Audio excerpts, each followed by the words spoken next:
BTC community, XRP community, DLT community, crypto community, Blue Crew community, all the communities out there. Guys, I'm going to be doing some short form videos for now until I figure out what's going on with my internet. I don't know why every time I live stream from my computer or my laptop now, especially at my house, it just starts cutting off during the middle of the streams, and it's been kind of getting annoying to do that. It's been happening every stream now, so I got to figure out what's going on with my internet connection. But until then, just going to be making some new short form type of videos right here, something like this, you know, from the phone, kind of going back to the old days in a way. Hopefully for not too long though, but nonetheless, guys, hope everybody's doing well out there. Exciting times. We had a nice little bit of a bounce correction today. Shout out to the Polygon community out there. Polygon and Render. Render having some really good movement today. Really love what Render is doing. Some good news coming out from Render, RNDR. Beeple has officially stated that, you know, he's going to be part of the advisory board or part of the board of advisors for Render. So you could see Render is probably trying to dive very deep into this NFT marketplace or into the NFT space with basically the #1 NFT artist, Beeple. And Render is just perfect for NFTs because of what their use case is with the Render token, with their program Octane Render, and the amount of efficiency that that program does bring to not only NFT artists, but anybody who's dealing with high graphic content. I really think Render's future is very bright.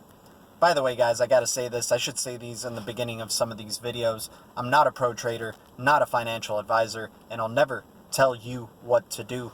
As far as XRP goes, because you guys know I love me some XRP, excited for the XRP community and what's to come for XRP. In the short term, I wouldn't get too excited. Not just yet. I would love to see, maybe it is now for all I know. I don't really know, but once it goes past 167, that is a pretty good damn sign that we are officially breaking out towards the upside for XRP. Until I see that though, I'm just going to keep sticking to what the charts and what the fib is telling me. We had a nice little bit of a bounce up and some really good momentum considering that Elon Musk has said that they're not accepting Bitcoin for payments no longer, and you know, Tesla is not accepting payments in Bitcoin. Whatever that news does, I know some BTC maxis are going to say Tesla doesn't drive the market. I'm not trying to say that or anything, but the fact that BTC did dump, whether it's off the Elon Musk news or the Tesla news or whatever, the fact that Tesla did dump and XRP held pretty strong at around 150, and now you're seeing a nice little bit of a bounce, that's really encouraging to see. But then again, this market is still in a speculative phase. We're still in the Wild West. It's still highly manipulated. There's no sign of real utility really going on. But hell, if there's price appreciation, that's all good with me. But the XRP BTC chart is looking really, really nice. And hopefully we can break past 167. Maybe we already have. I don't know. But if we can break past 167 and start moving ourselves towards the upside past 170, back to 190 or 188, wherever it was before, man, it could be really some good times for the XRP community. So really excited to see what the future for XRP is going to be.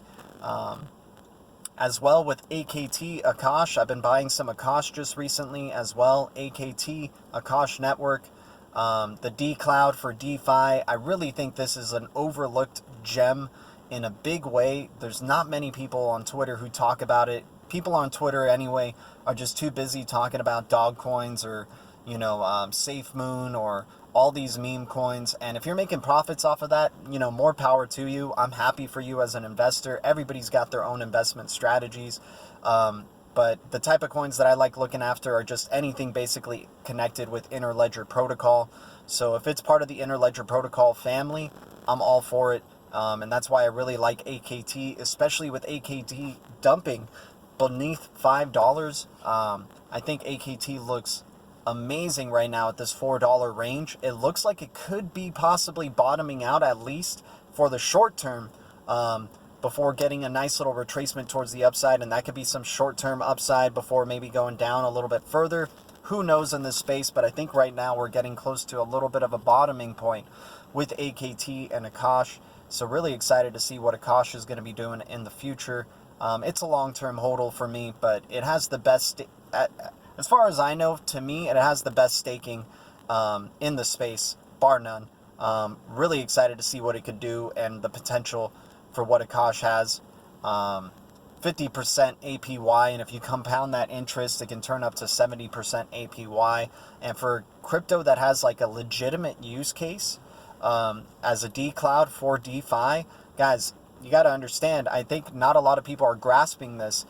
DeFi can't be DeFi if it's built on top or supported by centralized cloud providers. About 60% of the nodes on Ethereum, which is where most DeFi is coming from, is built on top of a centralized cloud server in AWS.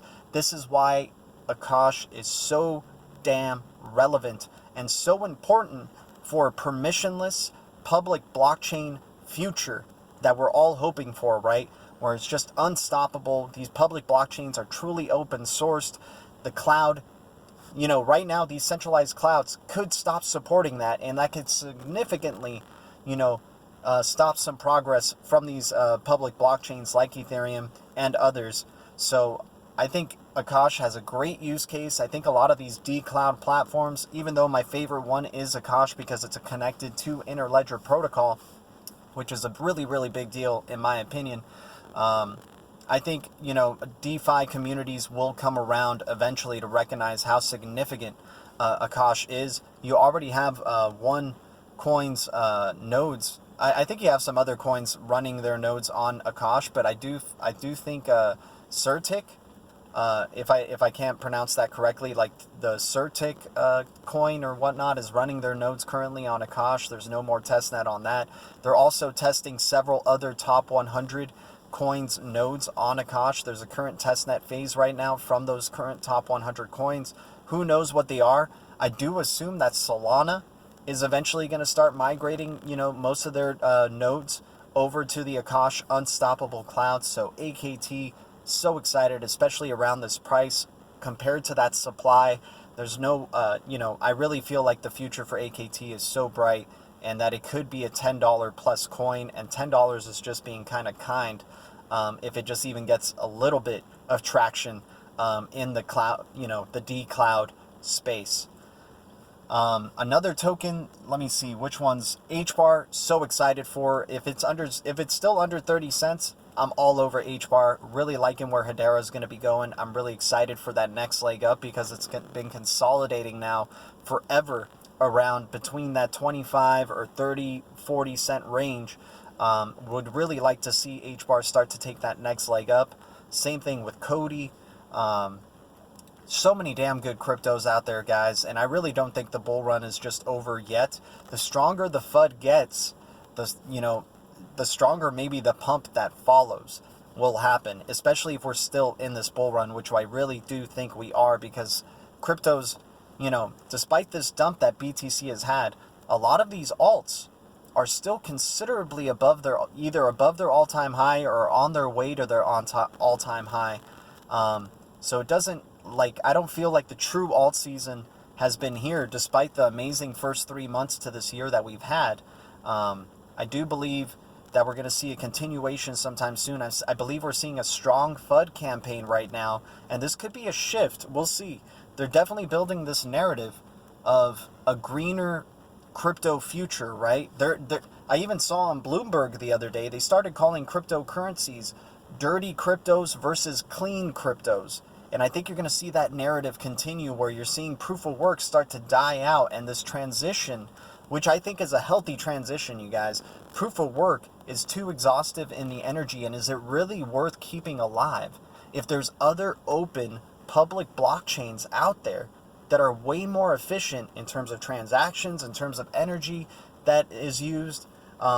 It's a no-brainer for me in terms of what XRP is doing in terms of an open permissionless blockchain. Obviously, I think they solved maybe some privacy concerns that some of these public blockchains do have, so maybe XRP isn't fully public.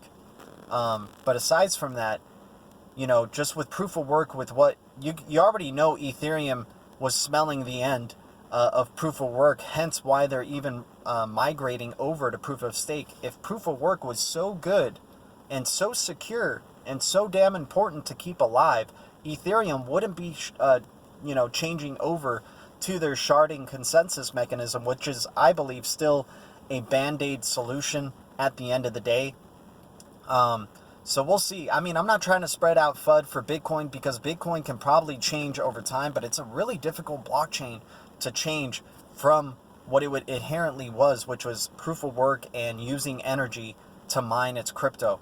So I'm interested to see what's going to happen with Bitcoin. I'm not trying to spread too much FUD on it, but when you at the end of the day, when you have better technologies that are available that are just as open and secure and permissionless, you know, it's a no-brainer to me to for companies, or especially institutions of big money, to be going in that direction, despite, you know, what you philosophically feel about Bitcoin. I feel like there's a philosophy or a sentiment towards Bitcoin where people believe it's truly the most secure blockchain ever, and that it will continue to be the most secure. It's not susceptible to 51% attack. It's not susceptible to maybe quantum hacks or anything like that. You know, time will reveal the truth in the end of the day, but I really feel like there's just probably better tech out there. I think Bitcoin is like Blockbuster, while you have Netflix and Spotify and all these other things already available to you out there, ready to use, like the Solanas, for example, like the Cardanos, like all these other awesome crypto tokens. And I really feel like Bitcoin is kind of holding back, holding back a lot of this innovation, and not only that, just like a lot of the speculation that could be going into a lot of these other cryptocurrencies. But anyways, guys, I mean, I can continue going on about crypto all day, and I want to try to keep some of these videos short. I'll probably post some other stuff very soon. Much love to the Blue Crew, guys. Thank you guys so much for your support to this channel. Thank you to any new subs. Thank you, BTC community, XRP community, DLT community, crypto community, all the communities out there. I'll see you guys very soon. Much love, Blue Crew. Adios.